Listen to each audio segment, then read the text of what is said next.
오늘 예배 참석하신 모든 분들을 저희가 환영하고 축복합니다. 오늘 예배 가운데 여러분들의 마음 가운데 평강이 가득 넘치기를 주님으로 축원합니다. 제가 보스턴 오늘이 교회에 한 3년 개월, 한 4년 정도 섬길 때 우리 이세영 목사님이 대학 청년부 다운타운에 개척을 할 때에 제가 서울에서부터 한 집사님으로부터 전화를 받았습니다. 새벽에 부모님에게 전화 많이 받으시죠? 목사님, 우리 아들이 지금 정신병원에 있는데 가서 좀 데려와 주시기를 바랍니다. 저는 비자 문제 때문에 미국에 들어갈 수 없습니다. 저는 한 번도 얼굴을 본 적이 없는 집사님입니다.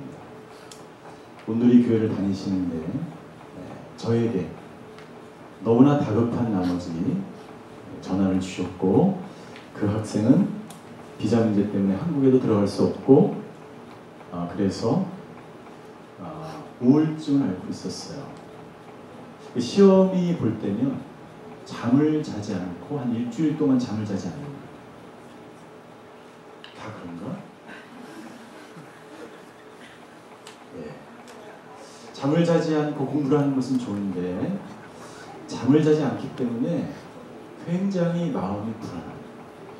그리고 자기 스스로 시험 기간에 공부를 하다가 택시를 타고 가까운 병원에 갔어요. 그래서 입원을 했어요. 그런데 꼭 보호자가 와야만 퇴원을 할 수가 있어요. 그래서 제가 갔어요. 의사가 저한테 그러면 당신 누구입니까? 저는 이 학생이 다니는 교회의 목사입니다. 우리 부모님은 여체체에서 못 오기 때문에 제가 대신 왔습니다. 이게 약을 처방해 주시고 이제 공부를 하고 졸업을 해야 되기 때문에 얘를 좀 퇴원시켜 주십시오. 그래서 거기 이제 회의가 진행됐어요. 의사와 사회복지사와 저와 이렇게 회의를 진행하면서 저에게 그러는 거예요. 좀 며칠만 더 경과를 보고 퇴원을 시켜야 되겠다. 그러시면 알겠습니다. 그래서 제가 서울에 있는 어머니에게 전화를 드리고 아드님이 며칠 후에 퇴원할 것이냐. 그래서 제가 며칠 후에 찾아가서 그 아이를 퇴원시키고, 그 이후에 여러 차례 저희 보스턴 오늘이 다운타운에 있는 교회에 우리 이세영 목사님 연결을 시켜주려고 했는데 잘 되지가 않았어요. 그리고 그 이후에 그 학생이 어떻게 됐는지는 제가 소식을 들을 수가 없었습니다. 여러분들, 우리가 나그네와 같은 인생을 살아가는 것, 특별히 외국에 와서 미국 땅에서 공부를 하든 이민 생활을 하든 박사학위를 하기 위해서 여기에 왔든 목회 현장에서 왔든 이 땅에서 나그네로 살아간다는 것은 굉장히 여러 가지 어려움과 고난과 스트레스와 긴장과 불안이 있다는 것을 이야기합니다. 우리가 방금 찬양한 것처럼 주님만을 바라보고 반석되신 그 주님만을 바라보는 믿음이 없으면 여러분들, 우리는 이 세상에서 당하는 환난을 내가 이겨나갈 수가 없어요. 그것은 여기 앉아있는 사람 모두 다 똑같습니다. 마찬가지. 누구든지. 한 환자가 정신과를 찾아가서 선생님에게 이렇게 말합니다. 선생님, 저는 우울증에 걸렸습니다. 외로움과 슬픔 때문에 잠을 못 자고 더 이상 이 세상을 버틸 능력이 없습니다. 나는 이 세상 어디에서도 기쁨을 찾을 수가 없습니다. 선생님, 제발 도와주십시오. 그때 이 정신과 의사가 이 환자에게 이렇게 이야기합니다. 당신에게 기쁨이 필요합니다. 즐거움이 필요합니다. 당신의 삶 속에 웃음이 필요합니다. 당신의 삶 속에 기쁨을 줄 한 사람을 제가 소개하겠습니다. 오늘 이 도시에 유명한 서커스단이 찾아왔습니다. 거기 하이라이트는 한 명의 광대가 있는데 오늘 당신이 그 광대를 만나서 기쁨을, 웃음을 회복하시면 우울증을 회복하는 데 도움이 될 것입니다. 라고 이야기해 줬어요. 그러자고 환자가 그 정신과 의사에게 이렇게 이야기합니다. 선생님, 제가 바로 그 광대입니다. 여러분들, 인간 안에는요, 파스칼과 그리고 신학자인 어거스틴이 이렇게 이야기합니다. 하나님만이 채울 수 있는 공간이 인간에게 있다는 거예요. 모든 인간에게는 이 세상의 그 어떤 것으로도 채울 수 없는 허무함과 공허함이 있는데, 그것은 오직 하나님만이 채울 수 있는 거예요. 이 세상의 그 어떤 것도 저와 여러분들이 가지고 있는 그 부족함을, 그 공간을, 그 허무함을, 그 외로움을, 그 우울증을 채울 수 있는 것은 이 세상에 아무것도 없어요.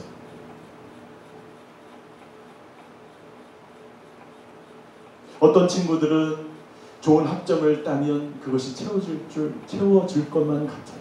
좋은 직장에 들어가면, 좋은 남편을 만나면, 좋은 친구를 만나면, 건강해지면 채워질 것 같지만 그렇지 않습니다. 오직 하나님만이 채울 수 있는 공간이 저와 여러분들에게 있다는 것이죠.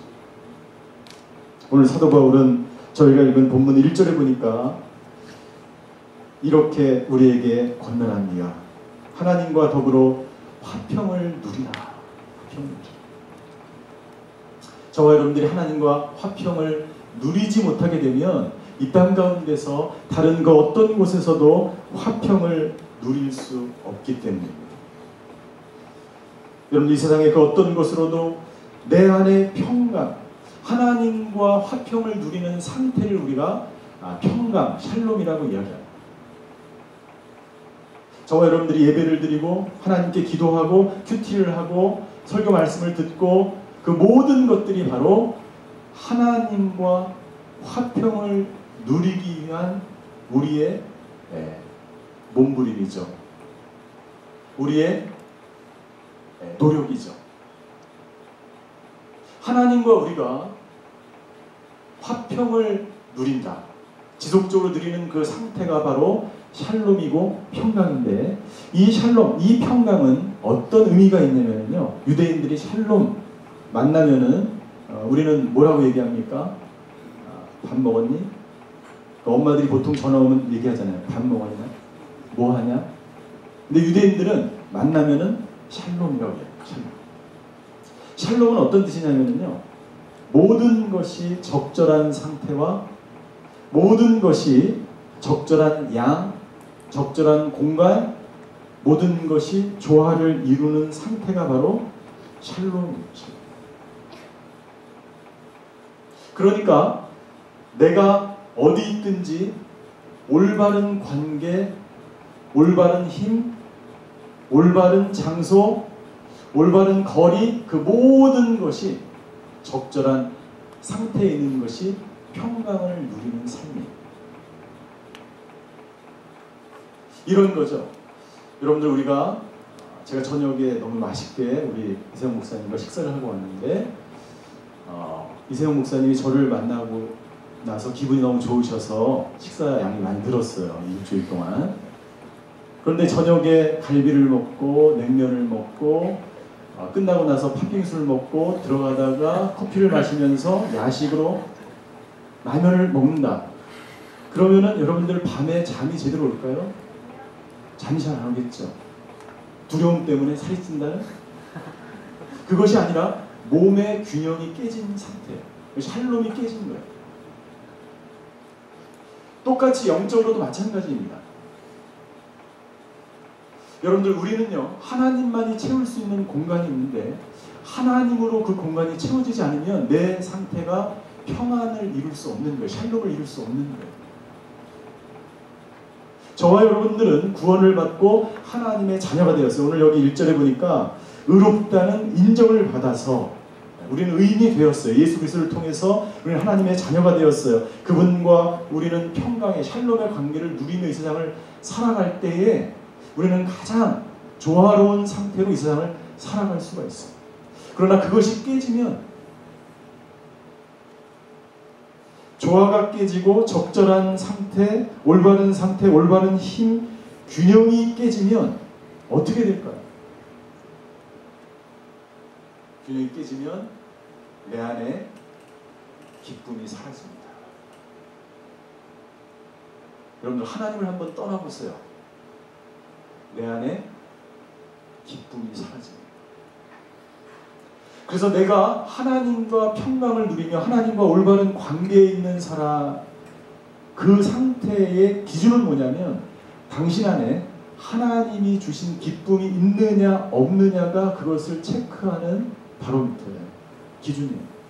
당신이 만약 이 시간에 여기 앉아있는데 당신 안에 기쁨이 없다면 하나님의 관계가 끼어질 수 있어요. 이것은, 이 기쁨은요 2절에 나와 있습니다. 2절 마지막에 보니까 뭐라고 되어 있어요? 하나님의 영광을 바라며 기뻐합니다. 사도 바울은요, 오늘 이 로마서 5장에 기록되어 있는데 사도 바울은 로마의 지하 감옥에서 죽음을 당합니다. 그리고 사도 바울은 여러분들이 아는 것처럼 수많은 환난을 당했어요. 강의 위험과 도적의 위험과 환난과 수많은 매를 맞고 돌에 맞아 죽을 뻔하였고 수많은 고난을 당하였지만 사도 바울이 기쁨으로 하나님의 사역을 감당할 수 있었던 것은 하나님으로 인해서 그가 하나님과 더불어 화평을 누리고 있었기 때문이에요. 만약 여러분들 가운데 여러분들이 해결하지 못하는 많은 고민과 어려움과 스트레스 속에서 여러분들이 기쁨을 찾을 수 없다면 여러분들이 체크해야 될 것이 있는데, 그것은 뭐냐면 당신이 정말 하나님과 올바른 적절한 관계에 놓여져 있는지를 여러분들이 체크해야 됩니다. 그것이 만약 없으면 당신에게 영원히 기쁨은 찾아오지 않습니다.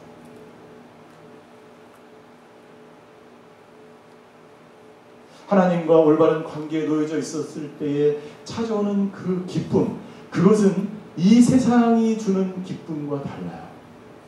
이 세상이 주는 기쁨을 우리는 쾌락이라고 이야기합니다.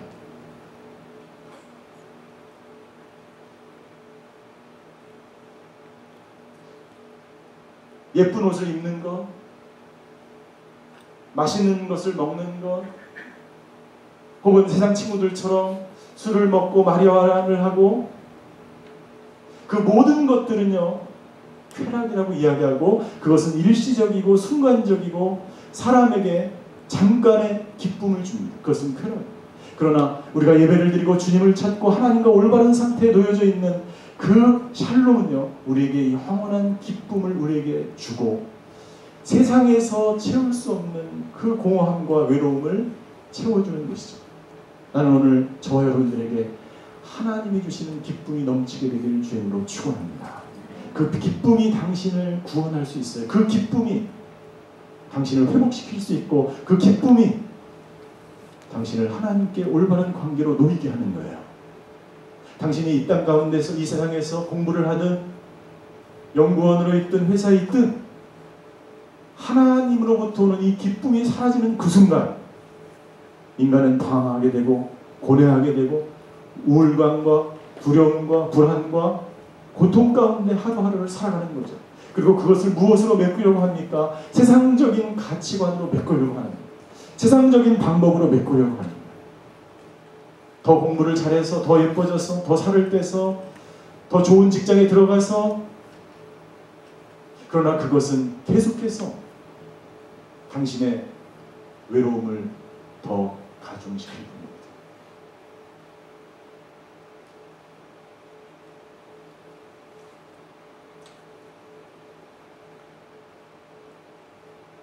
하나님과 더불어 화평을 누리는 사람, 그 사람에게는 기쁨이 충만합니다. 그리고 그 사람에게는 이 세상을 이겨나갈 수 있는 용량이 커져요. 여러분들, 이 용량이라는 것은요 마치 이런 것과 같습니다. 제가 자전거를 꽤 탑니다. 얼마나 타냐면, 이제 제가 한국에서 우리 이명박 대통령이 굉장히 잘하는 게 있는데 4대강이 아니라 이 자전거 도로를 굉장히 잘 뚫어놨어요. 자전거를 좋아하시는 분들은 한국에 가면 자전거 도로가 전국에 다 있습니다. 그래서 제가 저희 목회자들과 함께 우리 4대강 종주와 국토 종주를 마쳤어요. 제주도에 이제 그 길이 아직 안 생겨서 못 가고 있는데 제주도만 돌면 이제 그랜드 슬럼. 그래서 그랜드 슬럼 하면 이제 금메달을 줍니다. 가짜 금메달을 쫙 주고 증서를 주는데 다들 자전거를 잘 안 타시나 봐요. 관심이 없는 것 같아요. 제가 자전거를 탈 때 보면 저의 자전거를 탈 수 있는 용량은요 하루에 100km를 넘으면 제가 몸에 무리가 옵니다. 제가 탈 수 있는 용량은 하루에 50km가 저에게 딱 알맞은 용량이에요. 그런데 제가 만약 무리를 해서 100km를 넘어서 하루에 150km, 200km 타면 그 다음날 제가 어떻게 될까요? 제가 아마 일어나지를 못할 거예요. 여러분들 3절과 4절에 보면 이렇게 기록하고 있습니다. 3절에 보니까 우리는 또한 환난 가운데서도 기뻐합니다. 이는 환난은 인내를, 인내는 연단을, 연단은 소망을 이루는 줄 알기 때문입니다. 여러분들, 저와 여러분들이 이 세상을 살아가면 우리가 알지 못하는 순간에 어느 날 갑자기 환난이 찾아와요. 환난은 예고편이 없습니다. 환난은 어느 날 갑자기 당하게 되는 거예요. 여러분들, 가장 무서운 순간이 언제냐면요, 교도소에 들어가 있는 분이 얘기하는데 자기가 이 교도소에서, 저희가 교도소에 들어가서 이제 치유 사역을 합니다. 교도소에 갔다 오신 분 계세요? 연애 같은 거. 교도소에 있는 분이 그 조직에 있었던 분인데 이분이 이제 그 상담을 하면서 이런 얘기를 하는 거예요. 목사님, 가장 두려운 때가 언제인지 아십니까? 제가 많이 맞아봤는데요. 이 영화 같은 데 보면 눈을 가리고, 헝겊으로 눈을 가리고 사람을 때리는 거예요. 눈을 가리는 상태에서 언제 어디서 뭐가 날아올지 모르는 거예요. 그 순간이 가장 두려운 거예요. 환난은요, 당신에게 언제 찾아올지 몰라요.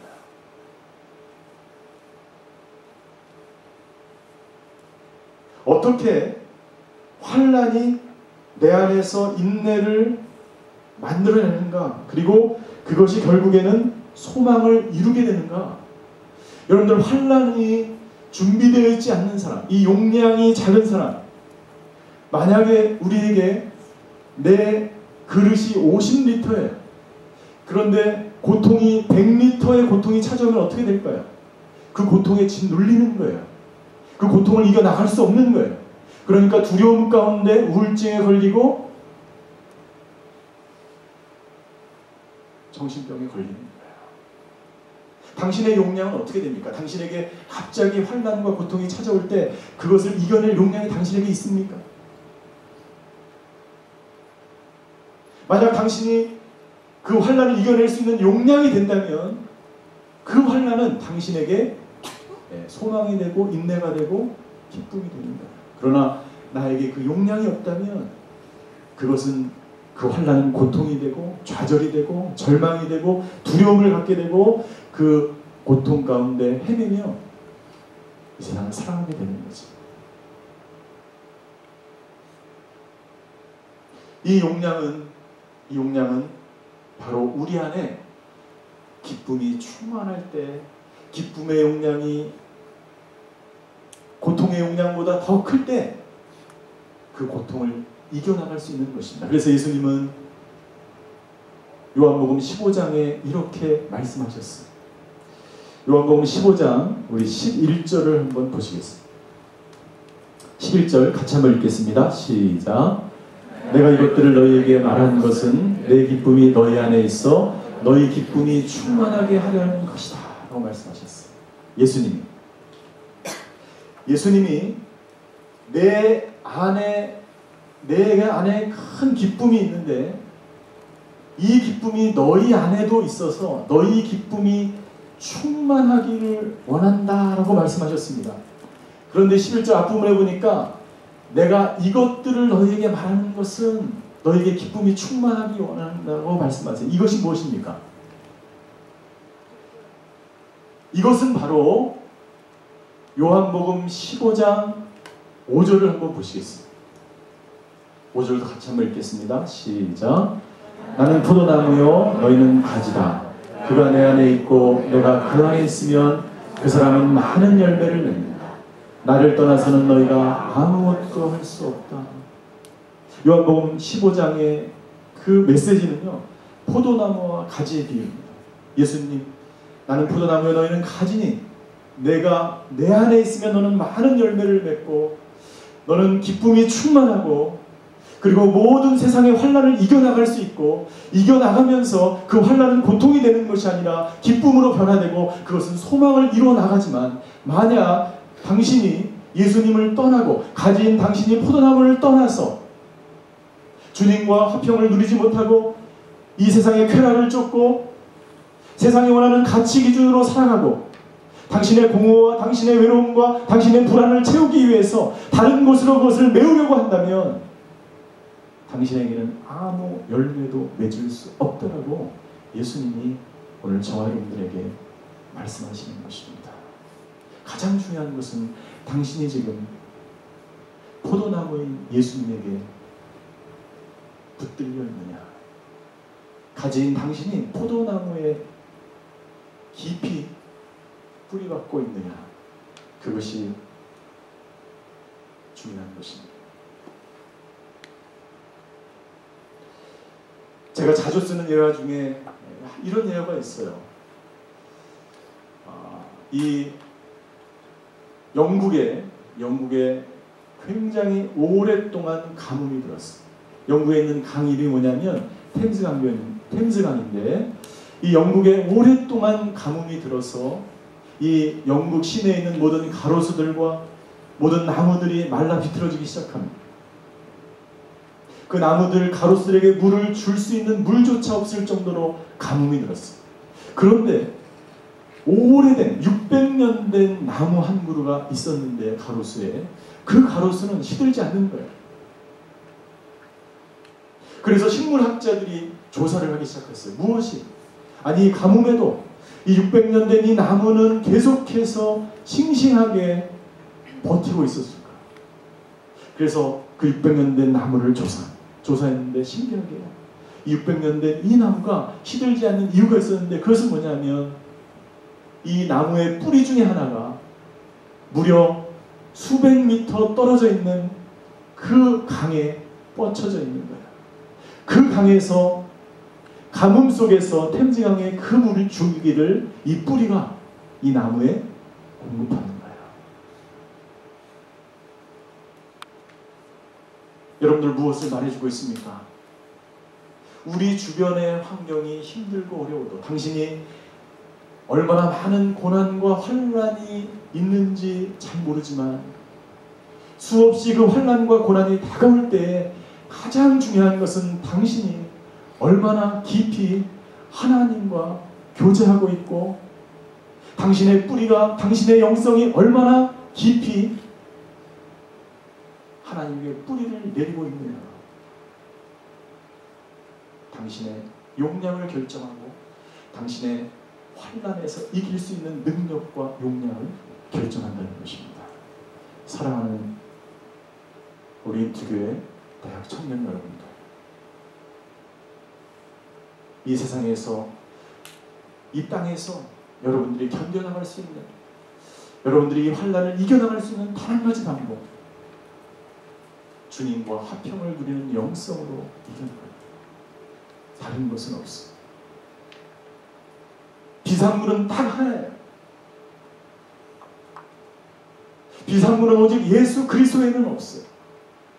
예수 그리스도의 뿌리 내리는 사람은 어떤 가뭄과 어떤 환난과 어떤 두려움이 찾아와도 그것을 이겨낼 수 있지만 그렇지 않은 사람은 그 환난을 이겨낼 수가 없는 것입니다. 하나님과 깊이 뿌리는 것, 하나님과 화평을 이루는 영성, 그래서 우리 안에 기쁨의 용량이 충만할 때 그때 우리는 이 세상의 그 어떤 환난도 이겨나가며 그 환난은 소망으로 변화될 수 있다는 것이죠.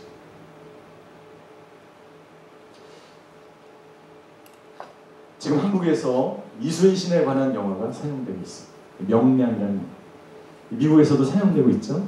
그거 보셨어요? 네, 그 영화를 한번 꼭 보시면 좋을 것 같아요. 그 영화에 보면 이순신 장군이 모함을 받아서, 전쟁 중에 모함을 받아서 모진 고문을 당합니다. 그리고 백의종군으로 낙향을 해서 다시 외적을 물리치기 직전에 왕으로부터 이런 전가를 받습니다. 이순신 장군, 너는 해군을 포기하고 모든 병사들을 데리고 육군에 가서 싸우라는 거예요. 그때 이미 이순신 장군은 고문을 오랫동안 받아서 피를 토하고 몸은 망가질 대로 망가지고, 백성들의 사기는, 군인들의 사기는 땅에 떨어지고, 남은 배는 12척밖에 없었어요. 그리고 왜군의 배가, 일본 군대의 배가 330척이 남해안에 이제 진을 치고 있습니다. 그때 이순신 장군이 왕에게 이렇게 편지를 씁니다. 왕이시여, 이순신 장군에게 해군을 포기하고 육군에 가서 그냥 싸우라고 그렇게 권면하는 왕을 향하여 편지를 쓰는데, 이런 편지를 쓰는 거예요. 왕이시여, 저에게는 아직 12척의 배가 남아 있습니다. 12척의 배가 남아 있습니다.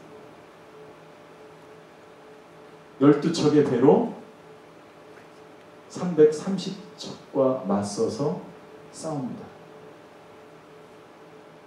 그런데요, 여러분들 영화를 가만히 보세요. 이순신 장군이 12척의 배가 있었기 때문에 왜군을 물리치고 이길 수 있었습니까? 그렇지 않아요. 12척의 배 때문에 이긴 게 아니에요. 만약 12척의 배 때문에 이겼다면 330척의 왜군을 이길 수 없었어요. 이순신 장군이 330척의 왜군을 두려움 없이 맞서서 그 전쟁에서 이길 수 있었던 것은, 이순신 장군의 그 안에 수많은 왜군과 330척의 왜적을, 외국의 함대를 이길 수 있는 이순신 장군 안에 용량이 넘쳤던 거예요. 두려움이 없었습니다. 이길 수 있다는 용기와 담대함이 있었습니다.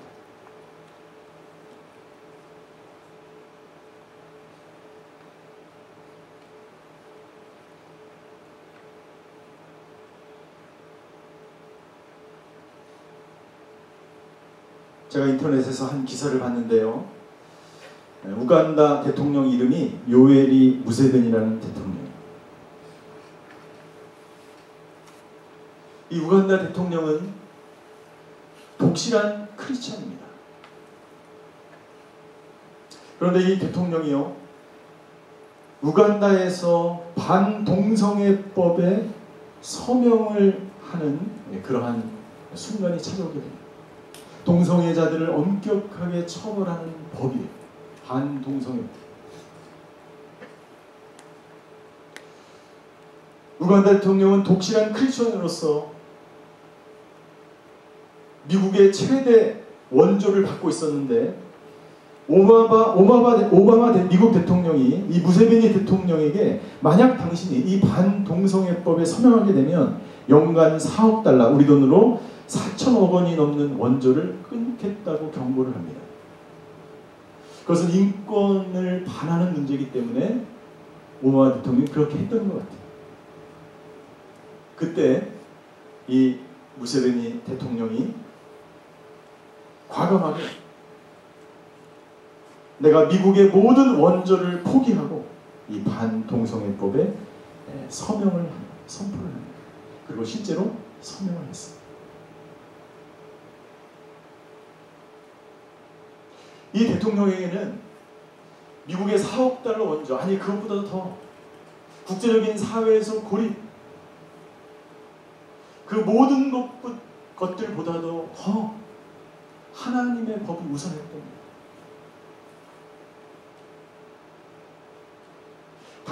당신에게 찾아올, 그리고 우간다 자기 나라에게 찾아올 그 수많은 어려움보다도 그것을 뛰어넘는 하나님의 능력을 그는 신뢰하기를 원했던 거예요. 그리고 그것을 이겨나갈 수 있는 용량이 이 대통령에게 있었던 거예요. 사랑하는 우리 여러분들,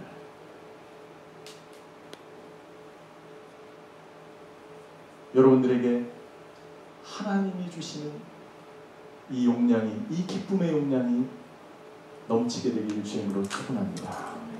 이 용량, 그것은 당신이 얼마만큼 하나님께 깊이 뿌리 내리냐에 따라 달라질 수 있어요. 제가 이번에 우리 아들이 이 뉴욕주에 있는 대학에 들어갔어요. 뉴욕주 한 군데 있는 대학에 들어가서 제가 아버지로서 이제 휴가를 내서 여기 와서 이제 아들 기숙사에 짐을 다 풀어주고 이제 대화도 하고 이러면서 이제 그 학교 기숙사에 입학시키고 돌아왔어요. 그런데 제가 기숙사에 막 이렇게 들어가는 아들을 보면서 제 마음이 너무 좀 한편으로는 기쁘고 한편으로는 너무 좀 이렇게 마음이 짠한 거예요. 그리고 한편으로는 좀 불안한 거예요. 얘가 이 대학 생활을 잘 할 수 있을까? 사실은 그것이 모든 부모님들의 마음이 있어요. 근데 아마 잘 할 것 같아요. 그런데 이 아이의 짐을 이제 기숙사의 짐을 하나씩 다 넣어주고 같이 이제 짐을 나누고 막 그렇게 하잖아요. 막 하는데 이 가방을 열어서 제가 짐을 다 이렇게 옷걸이에 걸어주는데 이 옷이 얼마나 많은지, 남자아이인데 여자아이도 아니고 이 난방이요 한 10켤레 이상이 되는 거예요. 그리고 제가 옷걸이 계속 야, 너 옷이 왜 이렇게 많냐? 네가 지금 옷 장사하니? 네가 디자인 학과를 들어갔지만 네가 패션 디자인도 아니고 파인아트인데 왜 이렇게 옷이 많아야 돼? 내가 가만히 생각해 보니까요, 제가 대학교 때 청바지가 10벌이었어요. 저를 닮아가는 거예요. 그 아들을 놓고 제가 돌아오는데, 저희 아들은 이 카톡을 해도 달 응답이 없습니다. 여러분들 좀 응답 좀 하세요, 부모님에게. 제가 페이스북에 좋아요 하나 클릭을 해도 당장 전화가 옵니다. 아빠 왜 좋아요를 클릭했어? 다른 애들이 다 보잖아. 내가 아빠인지 어떻게 아니? 그래도 안 된다는 거야. 절대 클릭하거나 절대 멘트를 남기거나. 여러분들도 그러세요? 그 아들이 저는 너무나 사랑스럽고 카톡에 응답을 안 해도 전화를 하지 않아도 용돈 떨어졌을 때만 전화해도 그 아들이 너무나 사랑스러워. 지금도 보고 싶어요. 그것이 바로 아버지의 마음, 부모님의 마음이죠. 그것이 바로 하나님의 마음이에요. 하나님은요, 여러분들과 관계를 맺기 원하세요. 하나님은 여러분들과 카톡을 하기 원하세요.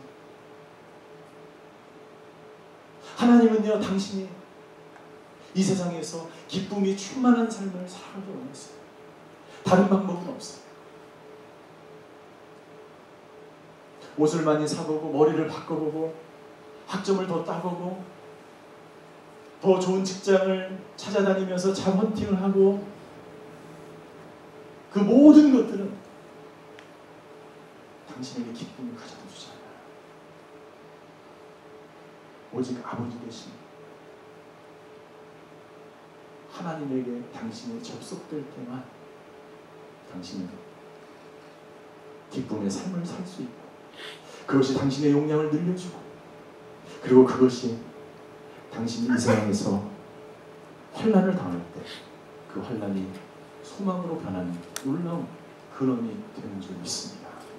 오늘 저와 여러분들이 하나님과 화평을 누리는, 하나님과 깊이 교제하시는 그런 영성으로 이 땅 가운데서 살아가시는 저와 여러분들이 되시기를 주님으로 축원합니다. 기도하겠습니다.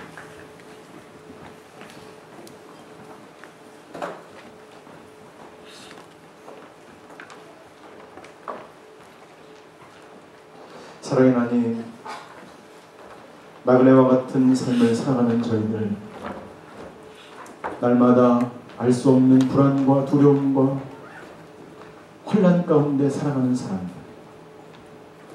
내 존재 안에 내가 해결할 수 없는 깊은 공허가 있고 오직 하나님만이 채울 수 있는, 하나님만이 주실 수 있는 내 마음의 평강이 있습니다. 아버지 하나님, 그 평강을 위해서 그 기쁨의 용량을 충만하게 누리며 살아가는 오늘 한 분 한 분이 되게 하여 주시옵소서. 감사드리며 예수 이름으로 기도하였습니다. 아멘.